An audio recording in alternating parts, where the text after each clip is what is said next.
అందరికీ నమస్తే. Welcome to వెన్నెల కంటి కిచెన్. ఎలా ఉన్నారు? బాగున్నారా? ఈరోజు నేను మీకు ఒక మంచి వీడియో చూపించబోతున్నానండి. అందుకే ఇలా కూర్చొని నేను తింటూ మీకు వీడియో చూపించాలి అని చెప్పేసి ఇలా కూర్చున్నాను అనమాట. అదేంటి అంటే చింతాకు. చాలా రేర్గా దొరుకుతుందండి. చాలా కష్టం ఈ ఆకు కొయ్యాలంటే కూడా.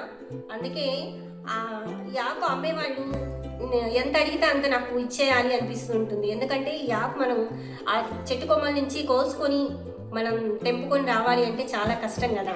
పాపం వాళ్ళు ఎక్కడెక్కడి నుంచో కోసుకొని వస్తారు. అయితే నిన్న నేను బజార్కి వెళ్తుంటే నాకు దొరికిందనమాట ఈ ఆకు. చాలా చాలా టేస్టీగా ఉంటుంది. చాలా ఇష్టం నాకు ఈ చింతాకు పప్పు. దీంట్లో మనం పచ్చిమిరపకాయ ఇలా అద్దుకొని తిన్నాం అనుకోండి, చాలా చాలా బాగుంటుంది. మరి ఈ చింతాకు పప్పు ఎలా చేయాలి ఏంటి అనేది మనం వీడియో చూసేద్దాం.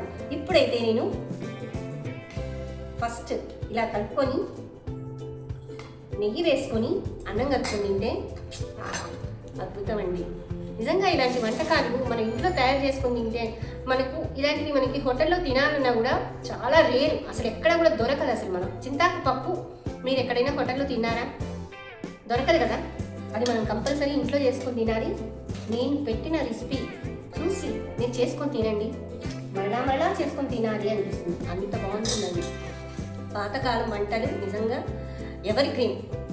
అది పాతకాలం సినిమా కావచ్చు, సాంగ్స్ కావచ్చు, లేదంటే ఫుడ్ కావచ్చు, ఏదైనా సరే మరచిపోలేని మధురమైనటువంటి ఆ రోజులు కూడా పాతకాలం రోజులు, ఆ ఫుడ్ ఇది ఇంకా నేను దాని గురించి నేను వివరించలేను, మాటలు సరిపోవు.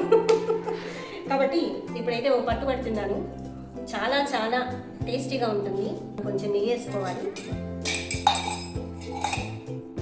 ఇలా నెయ్యి వేసుకొని కలుపుకొని తింటే తెలుసండి. ఇలా కలుపుకొని తినాలండి. చాలా చాలా బాగుంటుంది. ఇంకా దీంట్లో కాంబినేషన్ ఏంటి అంటే ఉప్పు మిరపకాయలు, లేదంటే మజ్జిగ పులుసు, మెంతి మజ్జిగ, ఇలాంటివి చాలా బాగుంటుంది. ఉట్టిగా అయినా సరే చాలా చాలా బాగుంటుందండి.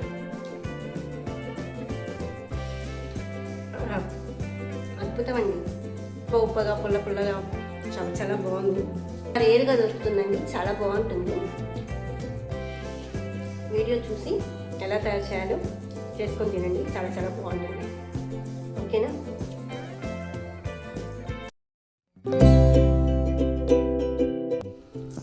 ముందుగా ఈ చింత చిగురు పప్పు చేయడానికి ఒక గిన్నె తీసుకున్నానండి. దాంట్లో ఒక కప్పుడు కందిపప్పు వేసుకోవాలి. ఈ పప్పును 2 సార్లు బాగా కడిగేసుకొని స్టవ్ వెలిగించుకొని స్టవ్ మీద పెట్టుకొని తగినన్ని వాటర్ పోసుకోవాలి. ఇలాగా స్టవ్ మీద పప్పు హాఫ్ బాయిల్ అయ్యేదాకా బాగా ఉడకపెట్టుకోవాలి. చూసారా అండి పప్పు ఎలా ఉడుకుతోందో? కుక్కర్లో పెడితే మెత్తగా అయిపోతుందని నేను విడిగా ఇలాగా ఉడకపెడుతూ ఉన్నాను. ఈలోపు పప్పు ఉడికేలోపు మనం ఏం చేద్దాము అంటే చింతాకు నేను తీసుకొచ్చాను కదండి, అదంతా తీసుకొని మనము ఫస్ట్ మెయిన్ చింతాకు పప్పు చేయాలి అంటే ఇది ఒలవడమే చాలా కష్టం అండి. చాలా టైం పడుతుంది. ఎందుకంటే దానికి ఆకుకి కొమ్మలు ఉంటాయి కదా, అవన్నీ తీసేయాలి. లేదంటే మనకి తినేటప్పుడు గొంతులో ఇరుక్కుంటాయి. కాబట్టి మనము ఫస్ట్ దీన్ని నీట్గా క్లీన్ చేసుకుందాం.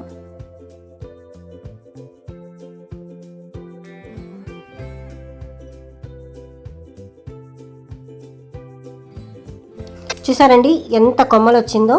ఆకంతా ఇలాగా శుభ్రం చేసేసుకొని కొమ్మలన్నీ తీసేసాను. మరి చిన్న ఉంటే తీయడానికి రావు కాబట్టి మ్యాక్సిమం మొత్తం ఆ చిన్న కొమ్మలు లేకుండా క్లీన్ చేసేసుకున్నాను. చూసారా ఎంత వచ్చిందో? ఇంత టైం పడుతుందన్నమాట దీన్ని క్లీన్ చేయడానికి. నెక్స్ట్ ఏం చేయాలి అంటే కొంచెం వాటర్ పోసి బాగా కడిగేసుకొని ఆకంతా కూడా ఒక గిన్నెలోకి తీసేసుకోవాలి.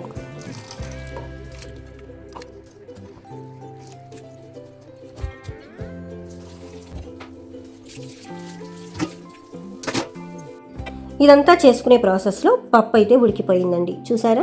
ఇలాగా హాఫ్ బాయిల్ వచ్చేలాగా, మరీ గట్టిగా కాకుండా కొంచెం మెత్తగా అనిపించేలాగా మనము పప్పు ఉడకబెట్టుకోవాలి. ఈ ప్రాసెస్లో వాటర్ మాత్రం ఎక్కువ పోయకూడదండి. ఎందుకంటే వాటర్ ఎక్కువ పోస్తే మరీ మెత్తగా అయిపోతుంది, మరలా వాటర్ వేస్ట్ అయిపోతుంది. ఇప్పుడు చూసారా పప్పు అయితే హాఫ్ బాయిల్ అయిపోయింది. ఇప్పుడు ఏం చేయాలి అంటే ఏదైతే మనము కడిగి పెట్టుకున్నామో ఆకుని మనము అలా పైన ఇలా వేసేసేయాలి. మొత్తం అలా వేసేసి కాసేపు మూత పెట్టేసేయాలి. ఎందుకు అంటే ఇప్పుడే కలపద్దండి. అలా పప్పు అంతా ఉడికిపోయాక అప్పుడు మనము దాన్ని బాగా కలుపుకోవాలి. ఇప్పుడు ఏం చేయాలి అంటే అలా మూత పెట్టేసి 5 నిమిషాలు పెట్టేసుకోవాలి. చూసారండి మూత తీయగానే ఆల్మోస్ట్ ఆ ఆకు కూడా బాగా ఉడికిపోయింది. ఇప్పుడు ఏం చేయాలి అంటే దాంట్లో కొంచెం పసుపు వేసుకోవాలి. తగినంత సాల్ట్ వేసుకోండి.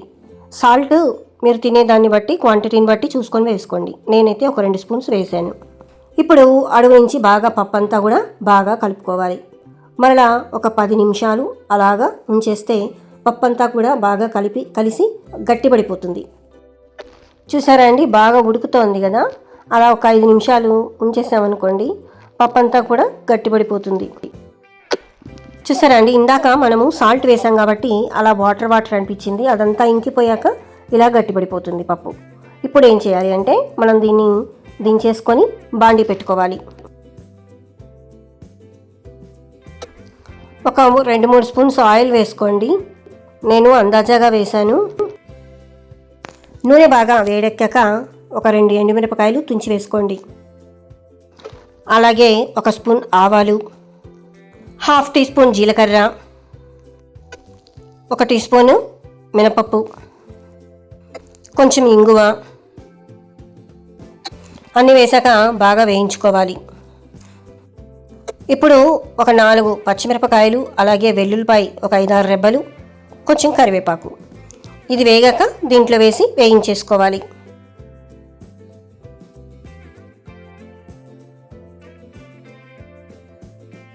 ఈ పోపు అంతా బాగా వేగాక ఇప్పుడు ఏం చేయాలి అంటే ఏదైతే మనము పప్పు ఉడకబెట్టుకున్నాం కదండి అది దీంట్లో వేసి బాగా వేయించుకోవాలి.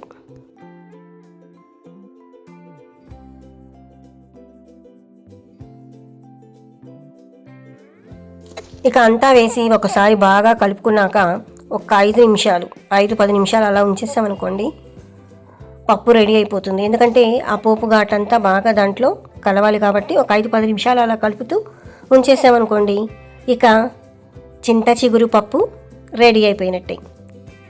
ఇక అయిపోయినట్టే అండి చింత చిగురు పప్పు. దీన్ని మనం వేరే గిన్నెలోకి మారుద్దాం. చూసారా అండి, వేడి వేడి చింత చిగురు పప్పు అన్నము నెయ్యి వేసుకొని తింటే ఆహా అనాల్సిందే అండి. మరి ఇంకెందుకు ఆలస్యం, తప్పకుండా మీరు కూడా ఎక్కడైనా దొరికితే ఈ చింత చిగురు తెచ్చుకొని పప్పు చేసుకొని తినండి. మళ్ళీ మళ్ళీ తినాలనిపిస్తుందండి, అంత టేస్ట్గా ఉంటుంది.